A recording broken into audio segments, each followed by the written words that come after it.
भगवान् लोककल्याणकर्तः सत्यानुशासनः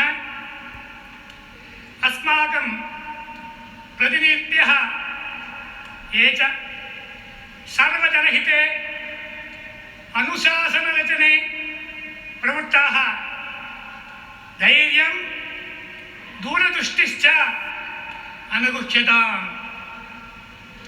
न्यायाधीशेभ्यः न्यायालयस्य अधिकारिभ्यश्च मानवाधिकाराणां रक्षणार्थं धर्मपालनार्थं च सच्चीलं सर्वपक्ष समदृष्टिं च अनुगृह्यताम्।